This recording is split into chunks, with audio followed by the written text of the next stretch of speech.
Nuestra ciudad está cumpliendo 434 años. Hoy vamos a analizar los acontecimientos que se dieron alrededor de la fundación, el acta fundacional y cómo nos atraviesa, ¿no?, obviamente, esta historia. Está con nosotros el profesor doctor Dardo Ramírez Braschi para poner un poco de luz en este proceso de fundación. ¿Cómo estás?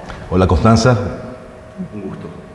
Bueno, ¿qué podemos decir acerca de este momento de la fundación? El mes de abril es fundamental para Corrientes, porque con él se celebra su fundación y el inicio de su existencia. El 3 de abril de 1588, el adelantado Juan Torres de Vera va a marcar un hito fundacional. Y ese hito fundacional va a ser la existencia de la ciudad, que va a sobrevivir, como sabemos, por más de 4 siglos.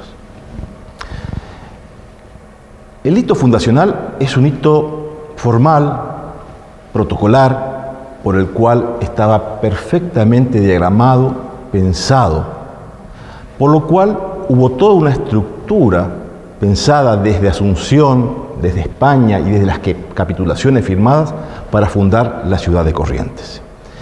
Y después de esa fundación va a comenzar un gran esfuerzo por aquellos primeros pobladores por sobrevivir. Y el hecho fundacional, insisto, va a ser como el embrión que generará todo un contexto regional en donde Corrientes va a ser el epicentro. ¿Y por qué se elige este lugar? Sí. Originariamente, la ciudad de Corrientes estuvo programada y pensada en su fundación. No se sabía cómo se iba a llamar ni dónde iba a estar ubicada. Ortiz de Zárate había firmado una capitulación con el rey Felipe II, por el cual debía fundar 4 ciudades en el territorio del Plata. Esas 4 ciudades para ser Santa Fe, Concepción del Bermejo, la segunda fundación de Buenos Aires y la cuarta quedaba pendiente, una ciudad, y se ubicó en este codo del río Paraná, en este lugar de las 7 corrientes, muy discutido si son las 7 puntas o las 7 corrientes que desembocan en la cercanía del Paraná, que va a determinar a esta región como un punto estratégico. Y la cuarta obligación o manda que tenía el adelantado Torres de Vera de Aragón, que heredó la obligación de su suegro Ortiz de Zárate y fundó la ciudad porque era una obligación para hacerlo. Claro, no solamente eso, sino ¿qué pasaba? ¿Cómo se analizaba el lugar donde se iba a fundar la ciudad? Porque también había que tener en cuenta que había pobladores, había originarios, digamos. Pueblos originarios que estaban distribuidos por toda esta región del Plata. Decía que Corrientes en su fundación y las ciudades hispánicas no eran improvisadas. Se sujetaban a la ley. En 1573 se aprobó una ordenanza denominada Ordenanza de Fundación de Pueblos y Ciudades por parte de Felipe II, que establecía cómo se debían fundar las ciudades, en qué lugar, dónde debían estar orientadas, la cuadrícula de qué forma debía dibujarse, si debían estar cerca de los ríos o cerca de los mares, cómo debían ser sus puertos. Y Corrientes, a escasos pocos años de aquella ordenanza firmada en Madrid, cumple estrictamente con aquellas disposiciones.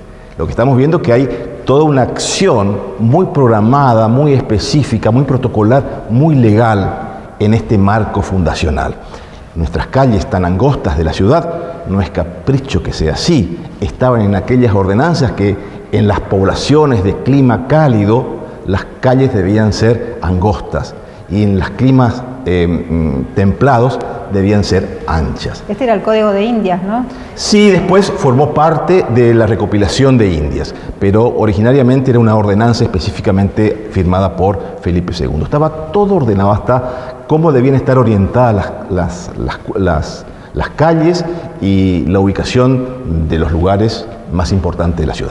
Bueno, y a mí me interesaba algo que realmente me llamó la atención, que era el rollo de la justicia.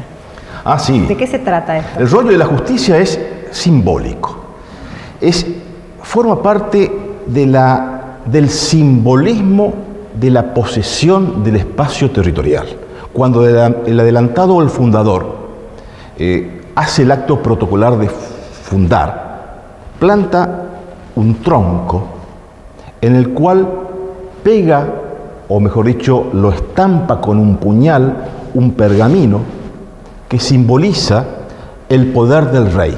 Y ese rollo, ese tronco, por decirlo de alguna manera, se lo denomina rollo de la justicia, el rollo del poder, rollo de la representación del monarca.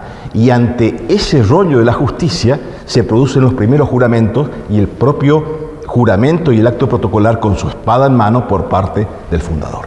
¿Qué nos queda de ese acto fundacional? Por ejemplo, en cuanto a el orden religioso, el orden del Estado, la manera de ejercer el derecho. Sí, en lo formal y en lo documental nos queda el acta fundacional, la documentación del acta, que no lo tenemos los correntinos, sino está en el Consejo de Indias, está en España, el acta original, una de las copias del acta original, y después nos queda la construcción de la idiosincrasia que de aquella fundación Corrientes va a comenzar a transformarse y a mutarse. Si bien va a tener un origen estrictamente hispánico, peninsular, luego por su entorno de los pueblos de las adyacencias va a comenzar a transformarse en su idioma, transformar en su idiosincrasia, en su religión, formar una religión con contextos generales vinculados a las interpretaciones guaraníticas y también en su idiosincrasia, su forma de ser. Y creo que eso va a ser una de las características del fortalecimiento de la identidad correntina, que no es al azar, sino es fruto de esa evolución que comienza siendo hispánica y termina siendo mestiza. Claro. Ahora, nosotros celebramos todo el mes de Corrientes y el acto central es el 3 de mayo, ¿no? Que se conoce como el Día del Milagro de la Cruz.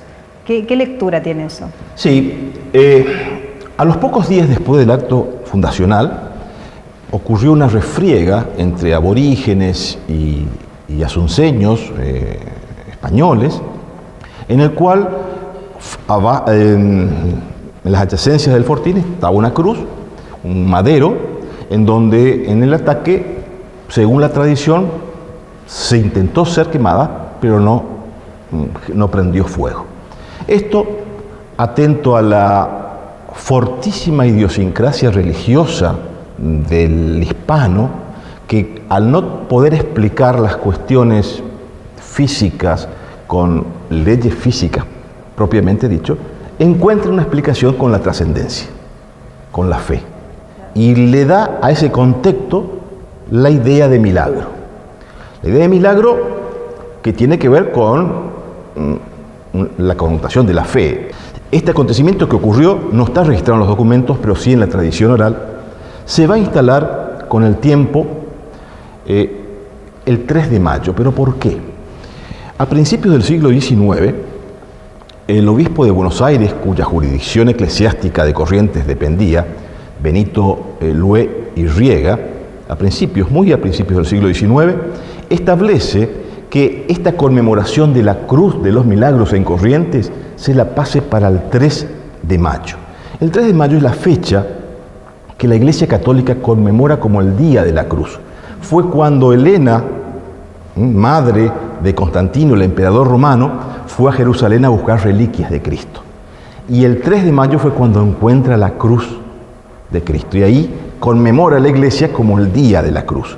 Y en ese contexto de ese calendario eclesiástico se va a tomar como referencia para instaurar también la Cruz de los Milagros. Esa es la razón. Haya existido o no el milagro, hay algo que es importante históricamente. No se puede comprender en esta evolución, en esta tradición histórica de la ciudad San Juan de Vera, su origen sin la cruz. Haya existido o no el milagro. Eso queda una cuestión muy subjetiva de cada uno de interpretar y de tener su propia fe. Pero sí la cruz está representada hoy por hoy con el acto fundacional también. Y ahí están en nuestro escudo, está en nuestra bandera y está en nuestra cuestión identitaria, que forma parte de una construcción, tal vez no documental ni positivista, pero sí una construcción cultural. Bueno, justamente, hoy la iglesia, la cruz es una construcción ya cultural de la correntinidad. Bueno, justamente hoy hablábamos de la herencia, ¿no? Cuando comenzábamos el programa. ¿Qué heredamos? Heredamos una tierra, pero también una historia, y a partir de eso vamos construyendo obviamente nuestra identidad, que es lo que estamos hablando. Y creo que es el punto de partida y es la fortaleza más importante que tenemos los correntinos. Es la cuestión identitaria. Esa evolución cronológica, natural e histórica que hemos tenido por más de 4 siglos, que se entremezcla con nuestro idioma, nuestra forma de ser, nuestra característica en lo que creemos y de qué manera creemos la trascendencia, en nuestra historia, en nuestra cultura, en nuestros hábitos, nuestra cocina, nuestra forma de ver el río. Y hay una característica que después de 4 siglos de un mestizaje fortísimo va a generar como una llama identitaria que solamente lo vamos a tener los correntinos. Y eso se mostrará con el uso de la ñ, la R arrastrada, la L y esa manera muy castiza que tenemos por ahí de hablar, pero también muy guaranítica de nuestros hábitos. Totalmente. Muchísimas gracias, doctor. Gracias, Constanza. Continuamos en Escenarios.